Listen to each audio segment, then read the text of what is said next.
Hey guys. Bye, Hi. How you doing? today? Good. How are you doing? He's nice. He's super friendly. He's a super big lover. Hawk. The complete videos are at the end. It's just 3 minutes of me speaking. Hi everybody. So here's the video where RCMP showed up yesterday, threatening me. So what you'll hear is the calls beforehand. You'll hear me speaking with Musquodoboit Harbour RCMP, Michelle. I'd actually spoken to Michelle 4 or 5 different times, explained the issue out fully. She knew it was me. She knew who I was, right? She knew that Corporal Atwell made serious mistakes and they had to cover up for what they did. That's right, Corporal. You can hear Corporal Atwell lying in the recording. You should hear the recordings that I have. I can prove everything I'm saying to you. Of course they were going to retaliate, because if not, Corporal Atwell now needs to explain why he lied about contacting me and was clearly bullying me. They know what they're doing. This is a bunch of dirty cops. So you hear me call dispatch? That's right. So then they get a call from mental health services, and I'm asking them, who sent them? Why would you do that? They can't answer basic questions. It could very well be my abusers. That's right. Exactly what I said was going to happen. They were obviously going to retaliate. Now, ask yourself, why would they come here without a case number? You already know the issue with this. That's right. What they're trying to do is irritate the situation so they can go back and build some profile about me instead of actually facing the issue. All right? You hear the guy on the right when I say, like, look, if the cops just did their job back in 2022, we wouldn't be standing here. And he says, well, maybe. That's right. So if they came here with that, if they would have given me a case number and investigated a sexual assault, we would still be standing there asking for a case number. What this is a bunch of dirty cops. Now, what you need to recognize is that same guy, I'd actually called up and spoke to him directly.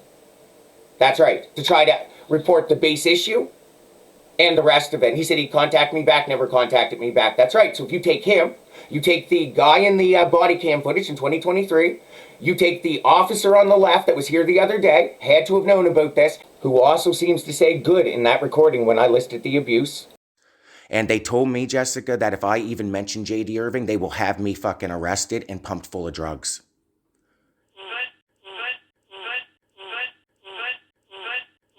And then you take the 3 officers I'm complaining about, that's 6 officers from Sheet Harbour Detachment that absolutely know and are involved and are benefiting by covering this up and retaliating. March 13, 2024, I would literally walk through Sheet Harbour with 2 signs, one stating Sheet Harbour RCMP framed and terrorized me and my disabled mother, and another asking how my phone's GPS location got set to 9330 Highway number 7, Stillwater, Nova Scotia. I stood by the credit union across from RCMP. I stood there with these giant signs, but this is the first they know about it? No, you know what this is, everybody. Hey everybody, Scott George again. This is another mini episode of the Wolf and the Neural Network. So, I'm out today in Sheet Harbour with my signs. How did my GPS get set to 9330 Stillwater, Nova Scotia? And Sheet Harbour RCMP framed and terrorized me and my disabled mother. It's actually not bad out, but my fingers are pretty cold. So, yeah. So, going to finish up here in about 15 minutes and then head to the city. All right, have a good day, everyone. All of this is in addition to the audio recordings, me calling them, sitting in rooms with them. Obviously, these officers knew about it, right? So now we have these 6 officers and we have this one other officer, right? So now I can show 6 officers knew about this and should have done something and all have benefit in covering this up. So is it any wonder they're sitting there saying maybe and blah, blah, blah, blah, trying to dodge the question, can't even provide somebody with a case number? And they're stating I'm unreasonable. You know what that is, right? But now we just have one officer. But look at her. How can she not look at this and see how unreasonable they're being? Clearly, I'm just asking for basic dignity and respect in this case, and I have.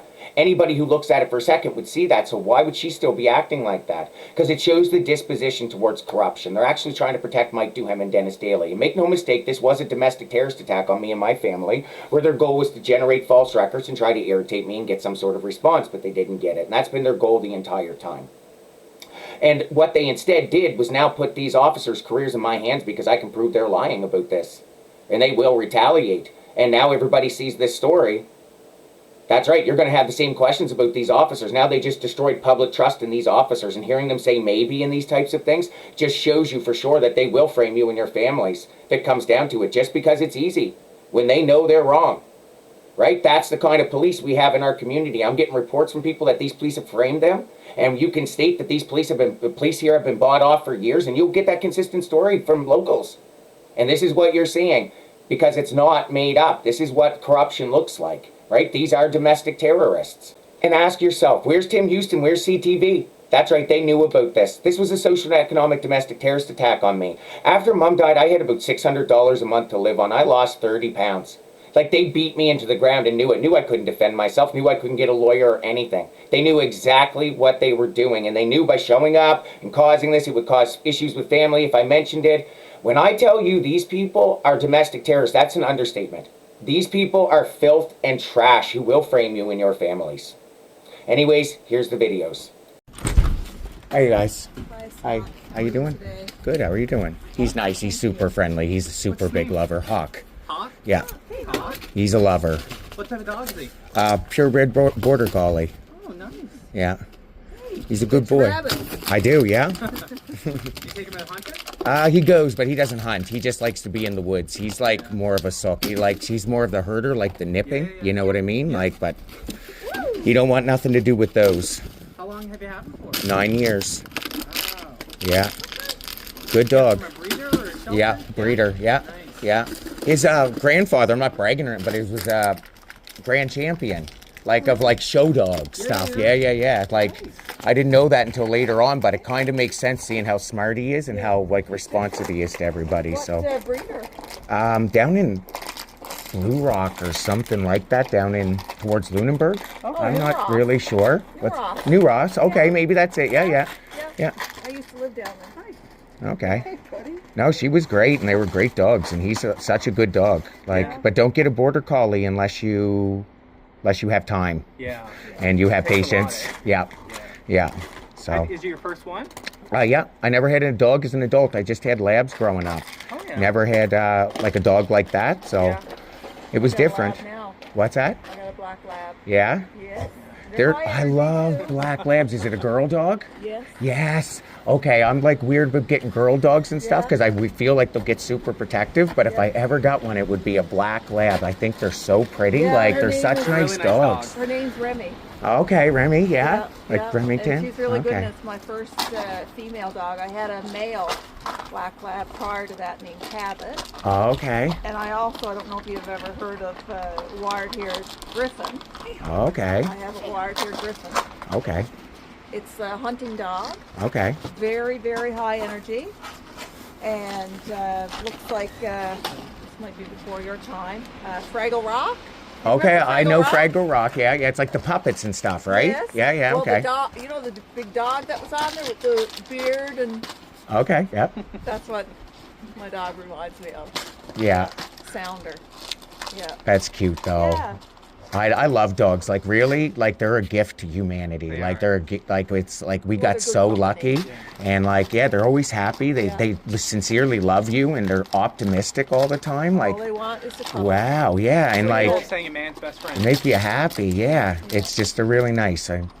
Yeah. Well, that's all That's too boy. far. Well- He got that one. too. Hey, that's it. He'll There goes find your another toy. one. Yeah. Don't you worry. He'll find you one. So he won't bother with the rabbits. No, he won't touch them. No. Those ones I gotta toss away because they had some like issues with them. They were there for a couple days in the woods. I couldn't get back because of the storm, so I don't. Okay. I was thinking about making dog food out of them or something, and but yeah, he won't touch them. They'll sit there. Huh. I was seeing if the coyotes were going to come back around the house. We've been having issues with coyotes out around You the got a lot of them hunting in around the here? yards. We did. Yeah. Like there's been one that's been coming, man, like just to the other side of the car there to the house, right? Like way too comfortable yeah. with everything. So, Yeah. yeah. Hopefully the locals will take care of that, right? You can't have something like that coming up to your yard and stuff. So, but yeah. They seem to be more frequent around now. Oh yeah, it's because people aren't hunting like they used to, Yeah, right? Like you right. don't have the same fur harvesters and stuff that are out. So if they see something like that, they would normally, take care of it. Right. And this year, the explosion of rabbits, oh man, there's so many of them back Oh, there. really? Like there's so many of them. Oh wow. 'Cause Yeah. I heard down our way towards sheep that there's not many. No. They're hard to come by. And that's it, because it's like the prey predator cycle's different in different areas, right? But it Right. seems like for here, man, we're maxing out on rabbits. Like I could have brought out a lot of rabbits. We in 2 weeks pulled out like 24 or something like that. Like Wow. so pretty substantial just off of a few snares. Yeah. Yeah. What do you call two rabbits? Oh, a pair? Yeah. What do you call them? A brace. A brace? You know that? No. I didn't. Okay, it was the actual thing. I thought maybe you were telling me a No, joke. that's not a I joke. thought you were telling me a joke. No, I wasn't, because I had heard that a couple of years ago and I never knew that. Okay, I didn't know that either. A No. brace. It's two rabbits. Okay, I never heard of that actually. Yeah, okay. That's good to know. Hunter, and he said it one day, and I'm like, what the heck are you talking about? It's race. Race? I didn't know that actually. No, I would have just said a pair. And I thought you were asking me. That's really funny. That's funny. Yeah, so we came out because mental health asked us to come. Oh, yeah? Check on you. Mental health? Yeah, they asked to check on your well-being. I guess they had called you or tried to call you and couldn't get a hold of you. Nobody called you? No, I seen a missed call, but I guess that's probably what it was. that must be what it is. I'm completely fine, guys. Yeah. And like I did call your office this morning, but I was fine. Yeah. I never did anything, and I'm asking for a case number about what happened with the sexual assault and stuff, and I'm not getting nothing. Okay. Yeah, no, this was mental health wanted us to check in on your well-being. I don't know exactly what happened or why, but that's what we're here for. Right, that's right. Like I didn't do anything. Did your person say that I caused any problems or with some sort of mental health issue? That's right. So isn't that strange that you got a call from mental health when we're dealing with all these issues and I'm completely fine? Yeah, you seem like it. Yeah, like I mean, like you. Yeah. So like, there's kind of an interesting side of. Make sure you're all good. Well, I kind of see that like as just like intimidation. Do you know what I mean? Like, what have I done? Because like I can see that just as intimidation. What if it was one of your officers that was involved that called and said something or did something? Like, I mean, what tangibly did they say that I did? That was all the information I have is to come out and check on you because they couldn't reach you. Okay. And they were just checking to make sure that you were okay because you had, I guess, maybe been calling the police and they were concerned. I just called and asked for a case number. That's it. Okay. That's it. I mean, I put the recordings online as well. So like, all I'm asking for is a case number regarding a violent sexual assault. Like, do you guys have a case number? I'm sure if there's a case number. I mean, I can't give it to you off the top of my head, obviously. But, Yeah. I'm sure if there is a case number, you would get it. When did you report that stuff? I'd actually been reporting it since August 16th, 2022, Okay. that it had occurred. Yeah. And along with other serious acts that had happened. And the officers had told me that they don't know who I report this to and yada, yada, yada. And I was like, no, it's you, the RCMP. Can I please open a case? And they kept showing up here and they were like, Scott, what will it take to stop this? I was like, please let me open a case. Will you please send a case off to Brenda Lucky's office and just have somebody contact me and it will stop all of this. And I have the written records and it's up to about 33, I think, different requests. And that was a while ago because Brenda Lucky. That's right. So we've had like some serious, and I've been requesting it ever since. And I've been consistent in the request, right? So, and I did go up and sit in a room with Jessica and ask her about all of this. And I told her in detail what happened, how concerned I was. I told her that it was causing me a lot of troubles because like I couldn't process what had happened, like why the guy did what he did. And like, I don't know, like if there were other victims or not. And I was worried that he did it to antagonize the situation because their policy is to not touch anybody or do anything. And this guy came right in. I want to show you where he touches me right here. Okay. Like, it's not like you just touch somebody on the shoulder or something. You know not to touch somebody there. Do you know what I'm saying to you? Okay. Like, it was so beyond concerning to me. Like, and I think about it. No. I gave Jessica the full report on My it. apologies, I don't know. Yeah. No. And I did report it, and then the people retaliated because of it. So, yeah. So, yeah, the guy's like, I'm fine, but, like, if you guys are going to show up because mental health calls you just on some random type of thing, isn't that intimidation? You kind of see, like, what I'm saying here? Like, I'm just asking for a case number. What's more reasonable? Okay, I'm not sure why they wanted us to check on you in terms of that. Then I don't know if that has anything to do with it. But we do this for anyone. If anyone calls, if you called and wanted a well-being check done on your neighbor for some reason, we would actually. That's right. That's what I'm saying. Maybe it's being used as a tool of retaliation or like terror. It's like, oh, I could just call and have this done to this guy because of these parties involved, right? Like, I'm not saying it is, and I'm not trying to be paranoid. I'm stating no, that's right. That's right. That's what I'm saying is like, I'm completely fine. I'll have my family and stuff contest. I just had a friend here a little bit ago who say the same thing. Yeah. We sat here and talked fine. I met her baby and everything. Nobody's going to tell you that, like, nothing. So, like, I feel like that's intimidation, and that's going to be used as a tool of terror, especially if RCMP can't provide me with the case number, right? Yeah. So Scott, I'm going to give you a card. It's for a mobile mental health card, okay? Those are the folks that are probably trying to reach out to you. So I'm going to give you this card right here. So it's our mobile mental health crisis line. If any time you feel like you need to talk to someone, or you're just feeling down, just give that number a call. I have no problems, actually, and I have no history of mental health issues, just so you all know. Any type of issues you might have on record were generated by your officers in their inadequacies and inability to do their job. Had they have done this and just opened a case, would we be standing here right now? No, we wouldn't, and that's a fact. No, it's not a matter of not sure. If they opened a case and you guys came here with a case number and they gave me a case number, you would not be standing here right now. That is a matter of fact. Now, listen, you guys have been great and, listen, really nice. And you go back in the history of all of this, and you will see a complete history of support for police, complete history of respect and dignity. And I didn't do anything. And you'll see that the police came after me. All right? I would never be even talking to you guys. I wouldn't bother with your lives if they didn't do what they did. I would say go on with your lives, and I'd ask for respect for everybody. Right? But I can't do that because the police came after me. So we got a problem here. I didn't do anything to these people. So my problem, like I said to Justin and Chad, I said it's so disrespectful that they would send you out here not informing you of what actually happened, hoping that you would act on your worst instincts or bad instincts and go back and say, well, this guy seemed a little agitated or irritated or he was not cooperative. That only works in the police's favor, right? These individuals who sent you know who did this. Dennis Daly is well aware of this. These individuals, so they're sending you guys here doing this, not informing you of the actual conditions of the complaint, right? So that's what I see as being a problem. And it's not with you guys particularly, but if you don't see this as an act of intimidation, especially after the conversation that we had the other day, and all I'm asking for is a case number, right, from police for a violent sexual assault, I am not the one being unreasonable. Do you know what I'm saying here? I think that card too is also for you in case you needed to follow up.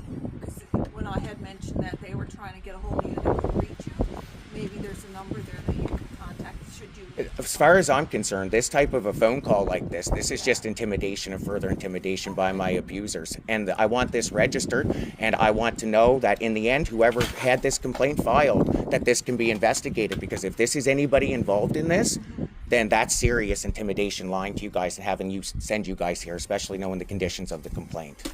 Okay? So yes, if you could please take that back. And again, I've asked for Dennis Daly or Mike Duhem to please contact me directly with the case number. And then all of it stops. I won't call you guys again. If you have, Commissioner, contact me. Just give me a case number and say, hey, Scott, we understand you were a victim of something violent, whatever he wants to say. I've got it. They've got it. I assure you, I promise you, you won't ever hear my name again. I will never contact you. I'll never bother you. I will smile. And if you ever need help, you can look at me and ask for help. I'll never bother you. Your families, I don't care what you do. All right? That's it. We'd be done with it. Right? Okay? All right, guys. I understand it's a difficult position. I'm sorry you had to come out here today, okay? Okay. Come on, Hawko. We're going to go in now. You guys have a good day, okay? Take care. Thank you.